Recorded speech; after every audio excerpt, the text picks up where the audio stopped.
மமதா பானர்ஜி மதவாதி. 2022 எனக்கு ஒரே ஒரு அஜெண்டா தான், மம்தாவை விரட்டு, வங்காளத்தை காப்பாற்று. இந்த முறை வங்கம் தக்க பதிலடி கொடுக்கும். 2016 3 மட்டுமே, 2021 77, இப்போது 177+. தங்க வங்காளத்தை காக்கும் போராட்டம், மோடிஜி உத்தரவாதம், வாஜக வருகிறது வருகிறது வருகிறது. வங்காளத்தை பற்றி ஒரு விஷயம் என்னன்னா, நான் சொன்னது கேட்டதா? இந்து முஸ்லிம்கள் எல்லோரும் அமைதியாக இருக்கிறார்கள். ஆனால் எங்களுக்கு வறுமை மற்றும் வேலையின்மை போன்ற வேறு பல பிரச்சனைகள் உள்ளன. மட்பூஸ் நீங்கள் ஊடுருவல்காரர்கள் மற்றும் துருவமுனைப்படுத்துதலை எழுப்புகிறீர்கள். அதைத்தான் எல்லோரும் சொல்கிறாங்க. அவங்களையும் துருவமுனைப்படுத்துதல், இந்து முஸ்லீம் அப்படின்னு எழுப்புகிறாங்க. அது வங்காளத்திற்கு எதிரானது. மமதா பானர்ஜி துருவமுனைப்படுத்த முயற்சிக்கிறார். அவர் முஸ்லிம்களை தூண்டிவிட முயற்சிக்கிறார். மம்தா பானர்ஜி ஒரு வகுப்புவாதி. அவரது செயல் திட்டம் வகுப்புவாதமானது. அவர் தனது திருப்திப்படுத்தும் அரசியலின் மூலம் முஸ்லிம் ஓட் வங்கியை ஒருங்கிணைக்க முயற்சிக்கிறார். ஆனால் அவ்வப்போது புஷ்பிதியா ரஃபி வந்துகிட்டு இருக்கிறார்கள். இது ஒரு உண்மையான பிரச்சனை. ஆனால் இது முஸ்லிம்களுக்கு எதிரான குற்றச்சாட்டு இல்லை. நாங்கள் இந்திய முஸ்லிம்களுக்கு ஆதரவாக இருக்கிறோம். அவர்கள் எங்கள் சகோதர சகோதரிகள். நாங்கள் இந்தியர் அல்லாத முஸ்லிம்களுக்கு ஊடுருவல்காரர்களாக இருப்பவர்களுக்கு, குறிப்பாக ரோஹிங்கியா மற்றும் பங்களாதேஷ் முஸ்லிம்களுக்கு எதிராக இருக்கிறோம். எங்கள் எல்லையில் 600 கிலோமீட்டர் வேலி இல்லை. அவர்கள் மம்தா பானர்ஜியின் அரசாங்கம் MHAக்கு போதுமான நீளத்தை வழங்கவில்லை. அவங்களை முஸ்லிம்களை ஒருங்கிணைக்கிறாங்க. நீங்கள் இந்து ஓட்டை ஒருங்கிணைக்கிறீங்களா? அது ஒரு நேர்மாறானது. நாங்கள் இந்திய மக்களின் நலனுக்காக உழைக்கிறோம், ஒரு குறிப்பிட்ட மக்களுக்காக அல்ல. ஆனால் இங்கே மம்தா பானர்ஜியின் அரசாங்கம், குறிப்பாக அவரது காவல்துறை, இந்து மக்களை அவர்களது மத நம்பிக்கையின் காரணமாக சித்திரவதை செய்கிறார்கள். துர்கா பூஜை மற்றும் காளி பூஜையின் போது எல்லோரும் அனுமதி பெறுவதற்காக கல்கத்தா உயர் நீதிமன்றத்திற்கு சென்றனர். காவல்துறை எதிர்ப்பு தெரிவித்தது. ஏன் ஒரு ராம் நவமி ஊர்வலம் ஒவ்வொரு முறையும் விஷமிகளால் கல் வீசப்படுகிறது? காவல்துறை மௌனமாக இருக்கிறது, தங்கள் அதிகாரத்தை பயன்படுத்தவில்லை. கடைசியாக நடந்த பெல்டங்கா சம்பவத்திலே மம்தா பானர்ஜி ஊடகங்களுக்கு முன்னால், குறிப்பாக வெள்ளிக்கிழமை அன்று அவர்கள் ஏதோ செய்கிறார்கள். நான் அவர்களை எதிர்க்கவில்லை. என்ன மாதிரியான வாக்கியங்களை அவர் பயன்படுத்தினார்? 90 லட்சம் வாக்காளர்கள் தகுதி நீக்கம் செய்யப்பட்டுள்ளனர், அல்லது உங்களுக்கு தெரியும் வாக்களிக்கும் உரிமையை பயன்படுத்துவதிலிருந்து உங்களுக்கு தெரியும் தடுக்கப்பட்டுள்ளனர். இது நியாயமற்றதுன்னு நீங்கள் நினைக்கலையா? மேலும் எலெக்ஷன் ஆணையத்தின் மீது உங்களுக்கு தெரியும் பிரதான எதிர்க்கட்சியான பார்ட்டி டிஎம்சி, பிரதான ஆளும் பார்ட்டி நம்பிக்கை கொண்டிருக்கவில்லையா? 90 லட்சம் வாக்காளர்கள். இப்போது நான் அவர்களின் எண்ணிக்கையை பற்றி பேசவில்லை. நான் எலெக்ஷன் ஆணையத்தையும் SIR செயல்முறையையும் ஆதரிக்கிறேன். ஏனென்றால் இறந்த வாக்காளர், போலி வாக்காளர்கள், இரட்டை மும்முறை பதிவு உள்ள வாக்காளர்கள் மற்றும் இந்தியர் அல்லாத வாக்காளர் பெயர்கள் பட்டியலிலிருந்து நீக்கப்பட வேண்டும். இந்தியரை காப்பாற்றுவதற்கும் அரசியலமைப்பை காப்பாற்றுவதற்கும் இது நமது கட்டாய நடைமுறையாகும். மேலும் ஒரு வெளிப்படையான எலெக்ஷனை நடத்துவதற்கு புதிய வாக்காளர் பட்டியல் முதல் மற்றும் முக்கிய அளவுகோலாகும்.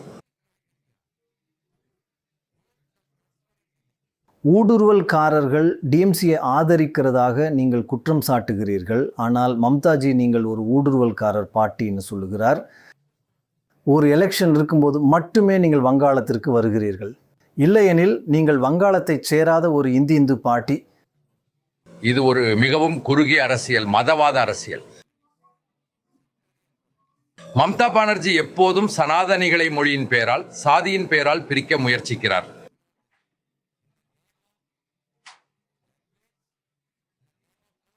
ஆனால் அவர் எந்த நேரத்திலும் அவர்கள் உருது பேசும் முஸ்லிம், அவர்கள் பெங்காலி பேசும் முஸ்லிம் என்று சொன்னதில்லை. பீகாரிகள் பஹாரி, குஜராத்தியர்கள் பஹாரி, மராத்தியர்கள் பஹாரி, ஊபியினர் பஹாரி, பங்களாதேஷ் ஊடுருவல்காரர்கள் மற்றும் குறிப்பாக முஸ்லிம்களான ரோஹிங்கியாக்கள் தமாத்.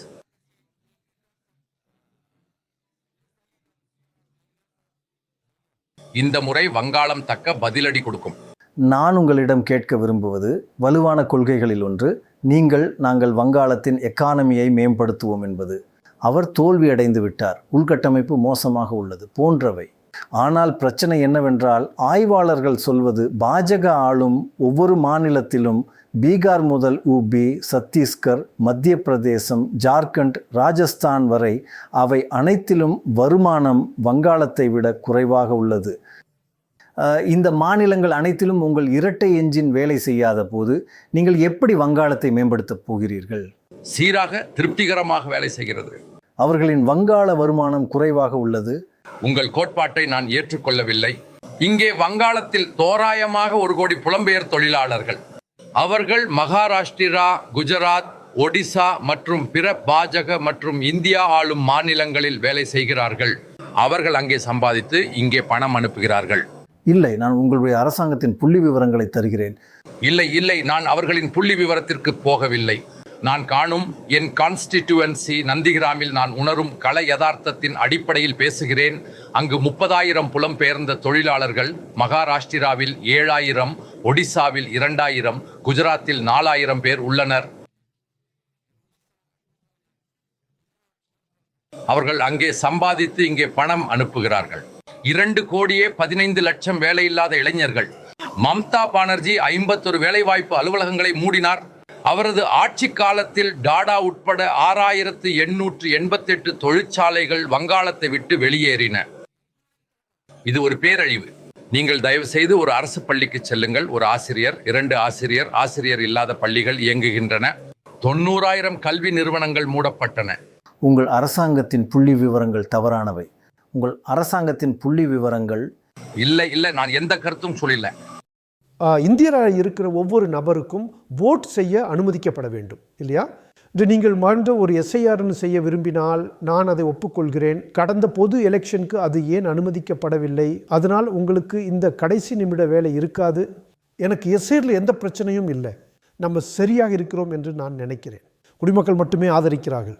2004ஆம் ஆண்டு பாராளுமன்ற எலெக்ஷன் நடந்த போது, அதற்கு முன் 2002ஆம் ஆண்டு SIR அப்படியாண்டார் என்று அதை 84ல் நடத்தக்கூடாது நடந்தது. மற்றும் ECIயால் ஒரு புதிய வாக்காளர் பட்டியல் ஜனவரி 1 தேதி 2003ஆம் ஆண்டு வெளியிடப்பட்டது. மம்தா பானர்ஜி எலெக்ஷன்ல போட்டியிட்டார். அவரது பார்ட்டி எலெக்ஷன்ல தோற்றது. அவர் தனிப்பட்ட முறையில் தெற்கு கல்கத்தாவில் ஒரு தொகுதியை வென்றார். இது புதிதல்ல. SIR மற்றும் சென்சஸில் அது நமது மாபெரும் நாட்டின் ஒரு தொடர்ச்சியான செயல்முறை. ஆனால் 2024 எலெக்ஷனுக்கு பிறகு அது செய்யப்படவில்லை. ஸோ அதை பண்ணியிருக்கலாம் இல்லையா? இல்லை, இது ஒரு மம்தா பானர்ஜி விஷயம். இங்கே வங்காளத்தில் 6 மாத நீண்ட கால இடைவெளி. பீகாரில் வெறும் 45 நாட்களில் எல்லாம் முடிந்து விட்டது. RJD காங்கிரஸ் எதிர்த்தார்கள் சார். ஆனால் இறுதியில் அவர்கள் எலெக்ஷன்ல போட்டியிட்டார்கள். அவர்கள் போரில் தோற்றார்கள்.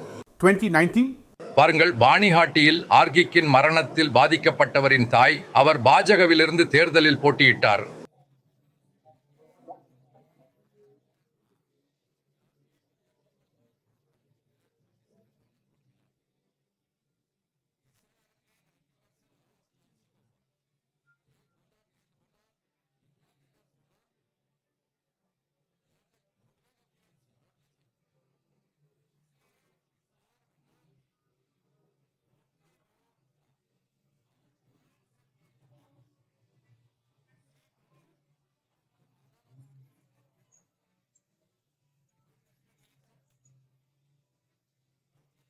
ஹிங்கல் கஞ்சில திருமதி ரேகா பத்ரா பாஜகவிலிருந்து எலெக்ஷனில் போட்டியிட்டார். அவர் சந்தேஷ்காலி பெண்களின் சார்பாக பிரதிநிதித்துவப்படுத்துகிறார். கம்டூனி வழக்கில் உள்ள தும்பா பாஜகவில் சேர்ந்தார். ஒவ்வொரு பெண்ணும் அவர்கள் பாதுகாப்பையும் பத்திரத்தன்மையையும் விரும்புகிறார்கள். நம்முடைய ஓமண்ட முதலமைச்சர் அவர்களே, துர்காபூர் மருத்துவக் கல்லூரியில் விபத்து நடந்த போது கூட்டு பாலியல் வன்கொடுமை, அவரே சொன்னார், மாலைக்கு பிறகு உங்கள் வீட்டிலிருந்து வெளியே செல்லாதீர்கள் என்று. இது ரொம்ப நல்ல விஷயம் இல்லை. ஆனால் நீங்கள் உண்மையிலேயே பெண் வாக்குகளில் ஆர்வமாக இருந்திருந்தால் இந்த எலெக்ஷனில் நீங்கள் இன்னும் அதிகமாக கொடுத்திருக்க வேண்டாமா? இன்னும் அதிக பெண் வேட்பாளர்களை கொண்டிருந்திருக்க வேண்டாமா? உங்களிடம் சுமார் 20 இருக்கிறது. அவர்களிடம் 50க்கும் மேற்பட்ட பெண் வேட்பாளர்கள் உள்ளனர். நீங்கள் ஏன் அதிக பெண் வேட்பாளர்களுக்கு இடங்களை கொடுப்பதில்லை? தயவு செய்து காத்திருங்கள். 16ஆம் தேதி முதல் 18ஆம் தேதி வரை நாடாளுமன்றத்தில் ஒரு பெரிய முடிவு நடக்கும். பெண்களிட ஒதுக்கீடு 1936 எல்லோரும் நாடாளுமன்றத்தில் சட்டசபையில் பெண்களிட ஒதுக்கீடு என்று கத்தினார்கள். நரேந்திர மோடி மட்டுமே பெண்களுக்கு ஆதரவாக செய்கிறார். ஷூரிட்டி 1 நீங்கள் சிறப்பாக செயல்படலை. 2021 முதல் இப்போது வரை 21 இடைத்தேர்தல்கள் நடந்துள்ளன.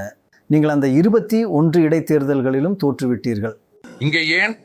இதோ அது உங்களை கவலை அடைய செய்யலையா? மோசடி முழுமையாக காவல்துறை ஒரு கேடர் ஐபேக் கையாடல் செய்கிறது. மேலும் மம்தா பானர்ஜி தனது அரசு இயந்திரத்தை மிகவும் மோசமாக பயன்படுத்தினார். தயவு செய்துமே 4ஆம் தேதி வரை காத்திருங்கள். பாஜக பெரும் மெஜாரிட்டியுடன் ஆட்சிக்கு வரும். ட்விட்டர் பாயிண்ட்ல 3 மட்டுமே 2021 77. இப்போது 177க்கும் மேல். 177க்கும் மேல். ஆம், நிச்சயமாக. அண்ட் நாங்கள் இது பாஜகவின் முதலமைச்சர் வேட்பாளர் யார்? ஏனால் நாங்கள் பிரச்சாரகர்களின் பட்டியலை பார்த்தோம். உங்களை விட லியாண்டர் பயஸ் மிகவும் மேலே இருக்கிறார். 2011 எனது செயல் திட்டம் சிபிஎம்ஐ விரட்டு, வங்காளத்தை காப்பாற்று என்பதாக இருந்தது. இன்று எனது 2022 ஒரே ஒரு செயல் திட்டம்தான் மம்தாவை விரட்டு, வங்காளத்தை காப்பாற்று. எனக்கு எந்த தனிப்பட்ட செயல் திட்டமும் இல்லை. பார்ட்டி நந்திகிராமில் போட்டியிடு என்று சொன்னார். 65,000 முஸ்லிம்கள் அனைவரும் மம்தாவுக்கு ஓட் செய்தனர். இந்துக்கள் தான் என்னை இதில் ஜெயிக்க வைத்தார்கள். எனக்கு எந்த தனிப்பட்ட அஜெண்டாவும் இல்லை. வங்காளத்தில் தேர்ந்தெடுக்கப்பட்ட ஒரு பாஜக எம்எல்ஏ தான் முதலமைச்சராக வருவார். பாஜக ஒரு ஜனநாயக பார்ட்டி. நீங்கள் தான் அடுத்த முதலமைச்சரா? இல்லை, நான் எந்த கருத்தும் சொல்லவில்லை. நம்ம அடுத்த வருடம் பேசுறோமா? பாஜக ஒரு கூட்டு குடும்பம். நாங்கள் அனைவரும் மம்தா பானர்ஜியின் ஆட்சியை ஒழிப்பதற்காக உழைத்துக் கொண்டிருக்கிறோம். அவரை அகற்றுவதுதான் எங்களுடைய ஒரே அஜெண்டா. வங்காளத்தை நாசமாக்கி விட்டார். இந்த நாட்டின் ஒரு கலாச்சார கேபிட்டலை அழித்து விட்டார். நீங்கள் நாட்டை துருவப்படுத்த வேலை செய்கிறீங்க அப்படின்னு அவங்க சொல்றாங்க. நீங்கள் வங்காளத்தை துருவப்படுத்தி பிரிக்கிறீர்கள். தவறு. அந்த காரணத்திற்காக டெல்லியின் வெற்றி 27 ஆண்டுகளுக்கு பிறகு எங்களுடையது. மகாராஷ்டிராவின் வெற்றி எங்களுடையது. ஹரியானாவில் அனைவரின் மதிப்பீட்டையும் முடித்துவிட்டு பாஜக வந்தது. மேலும் பீகாரில் இந்த முறை என்ன நடந்தது என்று நீங்கள் பார்த்தீர்கள் அல்லவா? 2024 எங்கள் கலிங்க வெற்றி. ஜெய் ஜெகநாத். 2025 ஜெய் சீதா மையா. அங்கத்தை வென்று விட்டோம். மீதம் இருப்பது வங்காளம். இந்த முறை அது நடந்துவிடும். ஜெய் மகாகாளி என்று சொல்லி வங்க கலிங்க. ஆனால் ஏன் மையம் வங்காளத்துக்கு அதன் நிதிகளை வழங்கவில்லை? நீங்கள் 1,00,000 கோடியை நிறுத்தி வைத்துள்ளீர்கள். இங்குள்ள மக்கள் துன்பப்படுகிறார்கள். தயவு செய்து நான் உங்களுக்கு தரவுகளை தருகிறேன். என்னிடம் தரவுகளும் உள்ளன. நல்லது. 2004 2014 வரை UPA 1 UPA 2 ஆட்சி காலத்தில் மத்திய அரசு மாநில அரசுக்கு 2,65,000 கோடி வழங்கியது. 2014 26 மார்ச் 31 வரை நரேந்திர மோடி ஜி அரசு மேற்கு வங்கத்திற்கு 10 லட்சம் கோடி வழங்கியுள்ளது. நீங்கள் 11 லட்சம் கோடி கொடுக்க வேண்டும். நீங்கள் 10 லட்சம் 1 லட்சம் கோடி குறைவாக கொடுக்கிறீர்கள். ஏன் அது எல்லாம் உங்கள் தரவுகளில் உள்ளது. இல்லை கூடுதல் 1 லட்சம். பிறகு இது கிடைக்கும். இல்லை கேள்வியே எழவில்லை. எவ்வளவு இருந்தாலும் இப்பொழுது ஒரு மாநிலம் GST தணிக்கை ரிப்போர்ட்டை சமர்ப்பிக்கவில்லை என்று வைத்துக் கொள்வோம். அதற்கு பிறகும் நிர்மலா சீதாராமன்ஜி 90% நிதியை ஒதுக்கினார். மம்தா பானர்ஜியிடம் சென்று ஸ்டிக்கர் ஒட்டுவதை நிறுத்தச் சொல்லுங்கள். பிரதம மந்திரி கிராம் சதக் யோஜனாவின் பெயர் பங்களா கிராம் சதக் என்று இருக்காது. பிரதம மந்திரி ஆவாஸ் யோஜனாவின் பெயர் பங்களா கி பாடி என்று இருக்காது. ஜல் ஜீவன் மிஷன் பெயர் ஜல் ஸ்வப்னா என்று இருக்காது. பிரதம மந்திரி அண்ணா சுரக்ஷாவின் பெயர் காத்திய சாத்தி என்று இருக்காது. ஸ்டிக்கர் ஓட்டுவதை நிறுத்தச் சொல்லுங்கள். எல்லாம் சரியாகிவிடும். ஒரு விஷயம் சொல்லுங்கள். சொல்லட்டுமா? நீங்க பிரிக்க மாட்டீங்க. நமது சோனார் பங்களா காப்பாற்றுவதற்கான போராட்டம். Modi G calendar. பாஜக வருகிறது. பங்களா கலாச்சார தலைநகரமாக இருந்தது. மம்தா பானர்ஜியின் காலத்தில் ரவீந்திரநாத் தாகூரின் படம் எரிக்கப்பட்டது. நாங்கள் இந்த பங்களாவை காப்பாற்றுவோம். வங்காளத்தின் பாட்டி பூதி. பஞ்சாபில் வசிக்கும் வங்காளத்தின் பாட்டி எஸ். டாக்டர் ஷியாம் பிரசாத் முகர்ஜிக்கு பூக்கள் கொடுக்கவில்லை. காஷ்மீர் முதல் கன்னியாகுமரி வரை பாஜகவுக்கு எந்த நிகழ்ச்சியும் இல்லை. பல மொழிகள், பல மதங்கள், பல ஆடைகள், பன்முகத்தன்மைக்கு இடையில பார் மாபெரும் சங்கமத்தை. இது நமது இந்தியா. அவளுக்கு பெரிய வங்காளதேசம் வேண்டும். அவளுக்கு பெரிய வங்காளதேசத்தின் பிரதமராக வேண்டும். அவளுக்கு ஜமாத் மாடல் வேண்டும். எங்களுக்கு இந்திய மாடல் வேண்டும். காஷ்மீர் முதல் கன்னியாகுமரி வரை தேசம் நம்முடையது, தேசம் நம்முடையது. மிக்க நன்றி.